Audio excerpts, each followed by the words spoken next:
Hello and welcome to the Pretty Good Gaming Daily Triple. That's your no shit gaming news video. 3 news stories in one video with 0 faff. Loot-based games are supposed to be rewarding experiences as you are constantly given new toys to play with, however most of them quickly dissolve into mindless grindfests. Virtually every single one of them ends up being incredibly repetitive and shallow, and one of the worst cases of it recently is Marvel's Avengers. The loot system in that game has been criticised since the very first betas came out, and now Crystal Dynamics is taking the bold decision to increase the grind.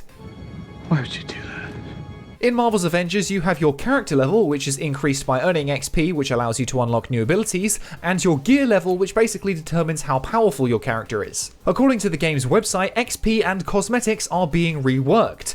The current XP curve isn't really a curve at all. In most RPGs, the amount of XP you need to level up increases as you gain levels in a curve, but our system is a straight line. This has led to pacing issues, such as skill points currently being rewarded too fast, which may be confusing and overwhelming to newer players. We want each decision to invest in a skill or heroic to be more meaningful. Based on these issues, we will be increasing the amount of XP needed to level up, starting from around level 25. This amount will increase the closer you get to level 50 so that you will take longer to reach higher levels, and will only affect your character level, not power level. If you already have level 50 characters, which is the maximum, this won't affect you. If you have a character who isn't level 50 and want to speed up their progress, take this time to do so before the update on March 18th. This change will reduce the rate at which you can reach the level cap of 50, thereby stretching out an already grindy game even further. This isn't altering the gear grind, which is largely what these loot-based games are about. It slows your ability to unlock new skills, which are fundamental to the gameplay experience. The game is very button mashy at the start, since each new character has very few moves to play with, but by the end it can be quite a compelling brawler with different playstyles to specialize in. For instance, you could build out your Iron Man to be a total tank on the ground, or focus more on ranged air support, or Thor could be a brute strength melee fighter, or deal more damage with his godlike powers. Slowing down this skill progression is such a backwards move in terms of rewarding the player, and will do nothing but stall your already limited enjoyment of the game. Hawkeye is joining the game as a playable character in the next couple of weeks, and no doubt this decision to increase the level grind is to stretch out the gameplay as much as possible until the next character is dropped. The more time you spend in-game, the more opportunities they have to upsell you with microtransactions. I don't see how this benefits the player in any way, and it's pretty obvious that Crystal knows that because they even tell you to get your levels in now before the change happens. No doubt this is a word from the top from Square Enix rather than a developmental decision, because how is this possibly a good thing? Getting more abilities is the most rewarding part of this game, and the broad skill tree actually felt engaging to work through,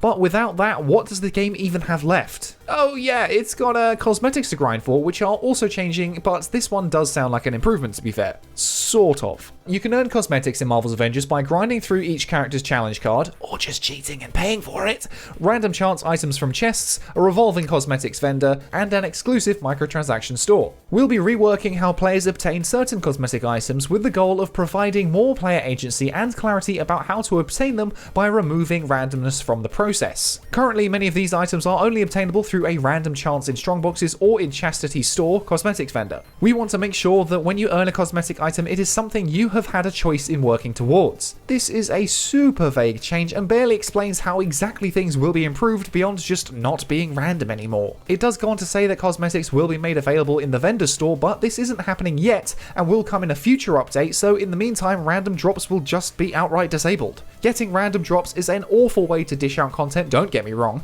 but completely abandoning it entirely with no other way to do it doesn't sound like a solution. Removing the randomness is definitely a good thing, but it's not happening yet, so while you're playing even longer to grind for your levels, you won't even be getting any extra cosmetics thrown at you. Like, if I'm going to be playing longer, just increase the random drops, don't just remove them entirely. Finally, someone who speaks English. All of this is so antithetical to the supposed rewarding gameplay loop of acquiring new gear and cosmetics to show off, and it stinks of a company that just doesn't really know what to do with the game. At the time of recording, the game has fewer than 400 players online on Steam, and I just don't see how Hawkeye is going to come in and fix that. I've said it before, I want to like this game, but they keep making the wrong choices. And next up, something nice and positive. Ghost of Tsushima is a really great game and came out without any real controversy, which is a rare find these days. The game is so good that it was even used to to advertise the real Tsushima island, and it was used to help raise money to restore a torii gate that was damaged. Now, to say thank you, the game director Nate Fox and creative director Jason Connell are being honoured as tourism ambassadors for the island. Mayor of the island Hiroki Hitakasu said that this was because they have spread the name and history of Tsushima to the whole world in such a wonderful way. Even a lot of Japanese people do not know the history of the Genko period. When it comes to the world, the name and location of Tsushima is literally unknown, so we cannot thank them enough for telling our story with such phenomenal graphics and profound stories. The appointment of tourism ambassador is from today until Mr. Jason and Mr. Nate no longer wish to have it. In fact, I'd been thinking and discussing about appointing the role to them ever since I discovered they were using Tsushima's name as the name of their work. The pair will be given an award and a letter of appreciation, but the ceremony itself will be digital due to travel restrictions. However, once travel is allowed again, both of them and the entire Sucker Punch team are invited to the island with the hope that their trip will make them love Tsushima even more. I just love talking about this game because it's been so long since the game had such a positive buzz around it so consistently, especially when compared to a couple of other titles that launched last year.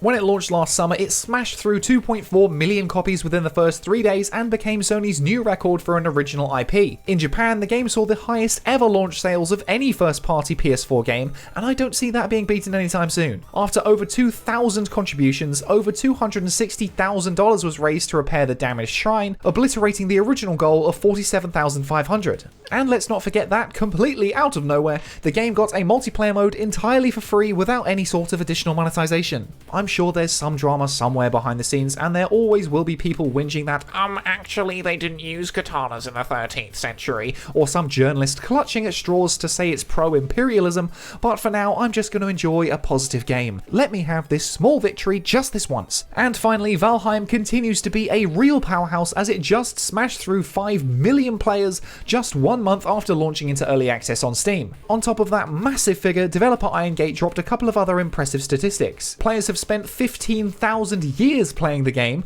more than 35 million hours have been watched on Twitch, it hit number 39 on the list of best reviewed games on Steam of all time, and it made the 5-person team really excited. How a team of 5 people can achieve something like this is astounding. It's yet more evidence that you don't need a huge team and loads of resources to make a kick-ass game, you just need a great idea and the ability to follow through on it, and Valheim seems to have totally nailed that. The game is still in early access and there's no word on an official launch date just yet, but the devs have promised to continue supporting it and released a roadmap recently, so good luck to them. Take notes, AAA publishers, we're looking at you. And that's it for today. If you enjoyed this no shit format, go ahead and give the video a like to give it a boost, hit subscribe and the bell if you want to stay up to date on all future installments, toss a coin to your YouTuber over at patreon.com/prettygoodgaming.